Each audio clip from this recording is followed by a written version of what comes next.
Hey now! What is up, everybody?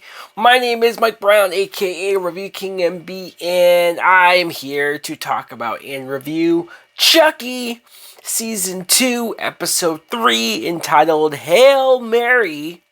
And this episode was pretty wild.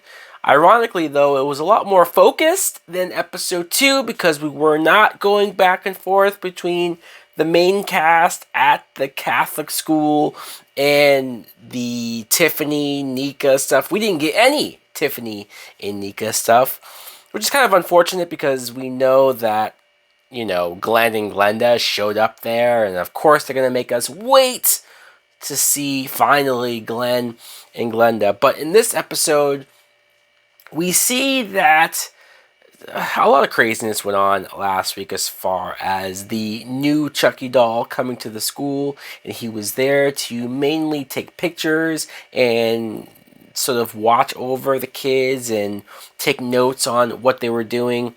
And so here you see that they have the doll tied up and they're trying to figure out what to do with them, trying to figure out how to get answers out of them.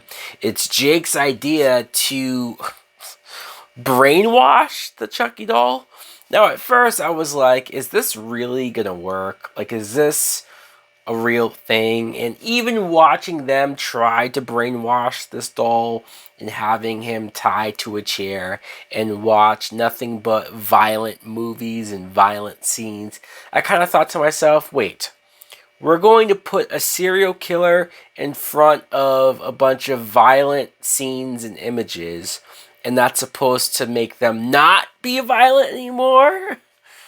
Well, I guess there was some sort of logic to it as far as violence now grosses him out. He started to vomit at the thought of violence. And also, they started to show him hours of, what was it, just little kid type cartoons and whatnot. And look, I think if this was in a movie, this would be way too far-fetched and way too goofy. And I know the subject matter is dealing with a serial killer doll. Don't get me wrong, I'm aware of this, but just the idea of brainwashing him to not want to be a killer anymore. Maybe the logic is because there are so many different Chucky dolls, because Chucky's soul is spread out throughout so many different dolls that it's much easier to get this doll to be brainwashed. Like, if this was just the one Chucky doll, if it was the original Chucky doll, maybe this wouldn't work on him. I don't know. I'm trying to make sense of it because otherwise it's kind of dumb. But the moment when this doll is friendly now and he actually seems genuine with caring about the kids and wanting to be nice with the kids, I'm like, really? This is what we're doing right now? Even the moment when he jumped down and made sure Jake's shoelaces were tied, and he mentioned that the restraints on his arms had been loose for a while now, but he didn't want to bother anybody. It's like, wow, all right, I guess we're going for it. Devin Sawa, by the way, is back in this season. He's playing a brand new character. This is the third character that he's played in the Chucky show. He's now playing one of the head Catholic priests. And obviously he has it out for Jake and Devin because the doll is missing from his office from the last episode. He punishes Devin by making him clean all of these things in the room, waiting for Jake to return the doll.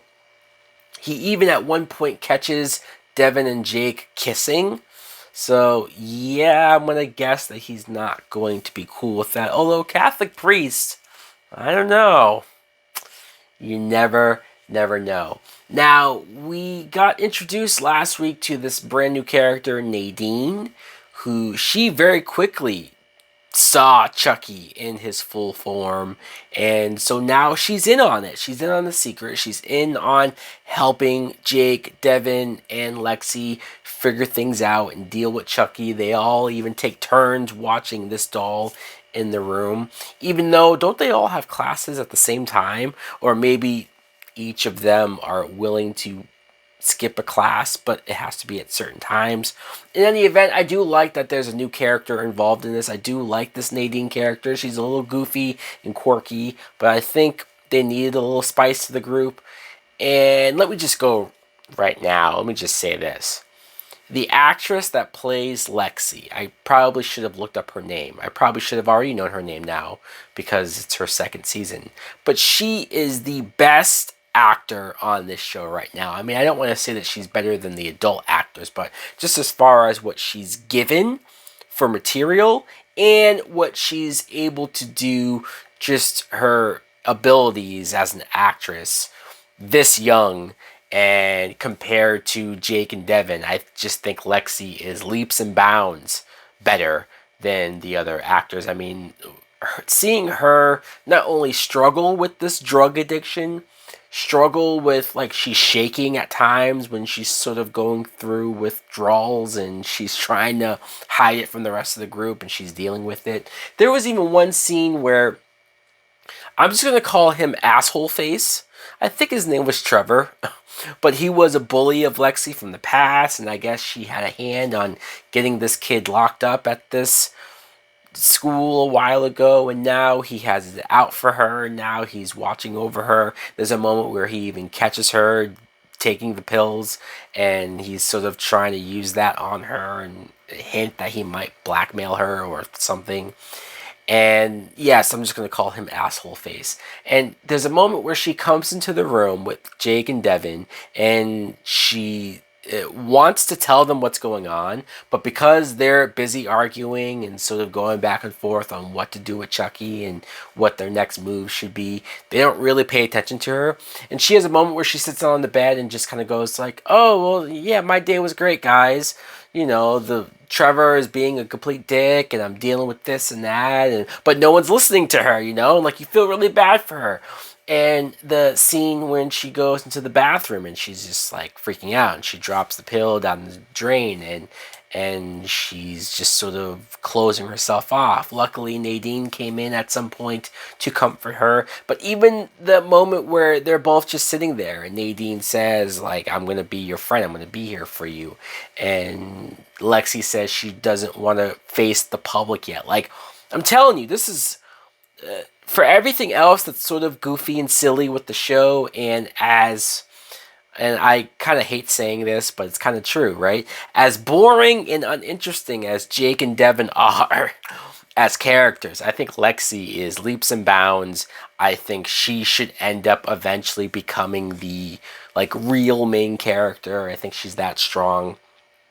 And at first, I was wondering, because Nadine has a scene where she goes to confessional with a different priest and she's talking to him about all this stuff.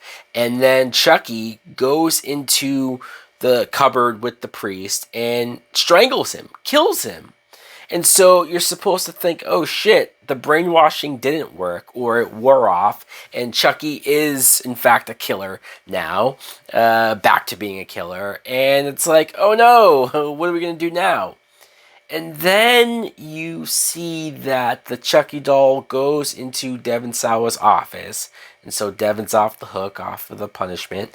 And then Asshole Face goes into Lexi's room to plant drugs there, of course, because he's Asshole Face.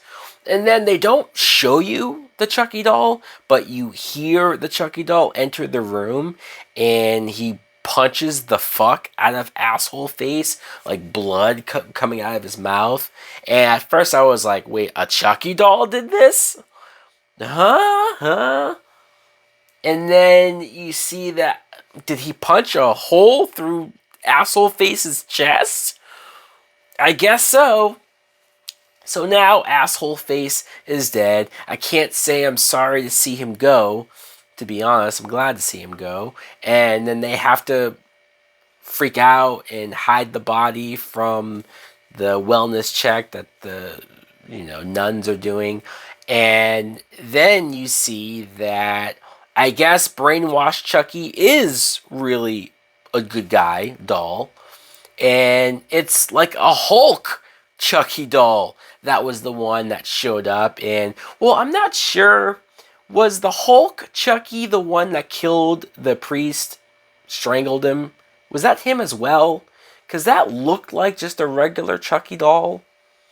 I don't know. Maybe you have to go back and rewatch that. But it was definitely the Hulk Chucky that killed Asshole Face. And so this doll is powerful as fuck. I mean, I don't know how they're going to be able to keep that doll a secret or how that doll is going to sneak around and not be seen. He doesn't seem to want to be kept a secret. Like, he should be going over there and wrecking shit, killing people left and right if he really wants to. I don't know. It was kind of a crazy way to end the episode, kind of a crazy cliffhanger.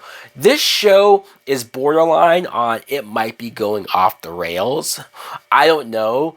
I'm going to say that the episode was good. It was decent, you know, especially the Lexi moments. I think that's the strongest parts of the episode and the season so far. But this Hulk Chucky and the brainwashed Chucky doll, like, I don't know. And I'm also nervous over how the Glenn and Glenda stuff will be handled, because I wasn't a fan of the Glenn character from Seed of Chucky. So, I don't know. That's really iffy.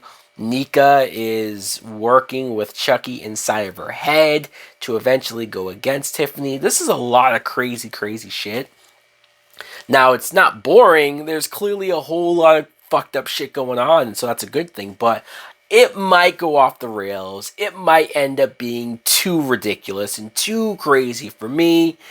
We shall see, though. Anyways, guys, let me know in the comments below. What did you think of episode 3 of season 2, Hail Mary? Did you enjoy it? Did you love it? What do you think of the brainwashing?